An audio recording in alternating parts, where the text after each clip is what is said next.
Salut et bienvenue à la chaîne Ciné Afrique. Si vous n'êtes pas encore abonné, faites-le et activez la cloche de notification pour plus de mes vidéos.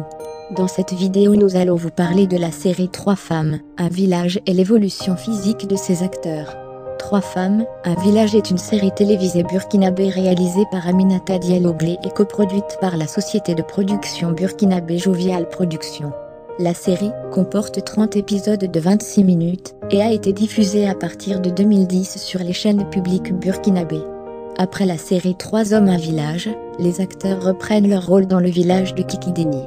Kikideni est un village aux confins de la savane. Dans ce petit coin de la brousse règne en maître, le chef, le curé et l'adji. À l'abri des tourments de la ville, la modeste et fière bourgade africaine n'est pas moins secouée par des petites crises locales souvent burlesques. Mauvaise foi, bagarre futile, complicité teintée de rivalité et rivalité truffée de complicité, émaille la vie de ces 3 hommes, qui ne portent guère attention aux femmes qui les entourent. Derrière tout grand homme, dit-on, il y a une femme. Et derrière 3 hommes de Kikideni, il y a des femmes à forte personnalité.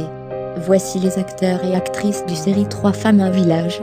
Marie, de son vrai nom Aminata Diallo Glé, est née en 1972 à Dori au Burkina Faso. Aminata Diallo Glé commence comme comédienne en 1990, dans une troupe de théâtre. Elle est aussi marionnettiste et maquilleuse. Elle est retenue pour différents rôles au cinéma et à la télévision à la fin des années 1990 et dans les années 2000. En janvier 1999, elle cofonde également une société de production, Jovial Productions, qui intervient notamment pour une série télévisuelle où elle est actrice, Kadi Jolie d'Idrissa Ouedraogo. Puis Jovial Productions obtient la réalisation de documentaires pour TV5 et pour plusieurs projets internationaux. Elle est mariée au caricaturiste Damien Glé, le chef, de son vrai nom Issaka Sawadogo. Né à Ouagadougou au Burkina Faso, en 1966. Sa carrière se déroule entre son pays natal et la Norvège où il est consultant culturel auprès du Théâtre National d'Oslo. Il travaille aussi pour le Det Norske Teatret et le théâtre de Torshov, No.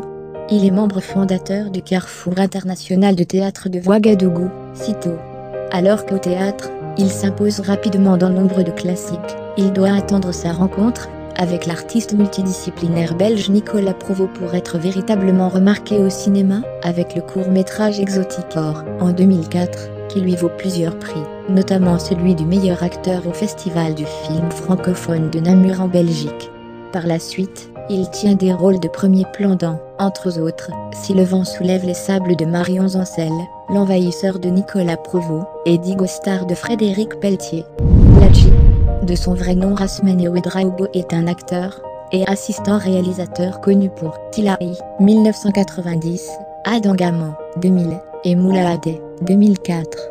Il est l'ex-président du conseil d'administration du FESPACO. Rasmane Ouedraogo est le président du jury documentaire et court-métrage international du festival Écran Noir 2015, Yaoundé. Téné, de son vrai nom Odilia Yoni. Née d'une famille d'artistes, Odilia Yoni est secrétaire à la direction générale des éditions Sidoya. Sa carrière d'artiste comédienne a débuté en 1966, à l'occasion de la fête de fin d'année de l'école primaire de la mission catholique de Kupela. Elle exerce ensuite dans le groupe théâtral Atelier du théâtre burkinabé de Prosper Compaoré. Sa carrière l'a amenée à séjourner à Rio au Brésil, à Bruxelles en Belgique, à Paris en France, etc. Elle a été décorée chevalier de l'Ordre du Mérite, à Graff Cinéma. Le curé, de son vrai nom Hildevermeda.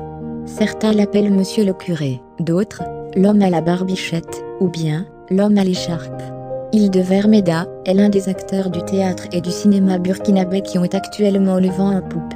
Un fou qui regorge d'un immense talent pour ne pas dire plus point à l'état civil Hildevermeda. La quarantaine bien sonnée, il est marié, et père d'un garçon. Comédien et metteur en scène, il s'essaie un peu aussi, dit-il, au cinéma. Il devait un prénom aussi rare que le talent qu'il possède. Sa barbe est pour lui, ce que les dreadlocks sont à Bob Marley. C'est son label, c'est son signe distinctif, mais il dit être toujours prêt à se débarrasser de cette icône, si la nécessité de service l'impose. Ce bout d'homme d'à peine 160 cm pour 55 à 60 kg, devait, s'il était boxeur, combattre dans la catégorie plume. Mais voilà. Nous sommes dans le domaine de l'art, et là il est iconoclaste. L'homme est arrivé dans le métier de comédien depuis une quinzaine d'années. C'est un pur produit de l'école de théâtre de Lundo, union des ensembles dramatiques de Ouagadougou, du professeur Jean-Pierre Guingané, non sans un parcours universitaire notamment au département d'anglais. Il a intégré École de Lundo suite à un test de sélection de comédien en 1990. Laetitia, de son vrai nom Leïla Tall, est une actrice burkinabé. En 2015, elle a déjà plus de 13 films à son actif. Elle est mariée à Alain Lemain.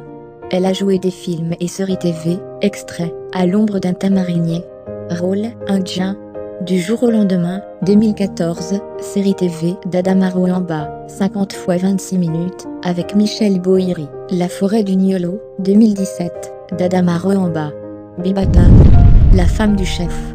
On a beau chercher des informations sur elle, mais aucun résultat n'a été trouvé. Nous vous excusons de cela, mais voici ce qu'elle est devenue maintenant. Merci, c'était tout pour cette vidéo. Surtout n'oubliez pas de vous abonner, et d'activer la cloche de notification pour plus de mes vidéos.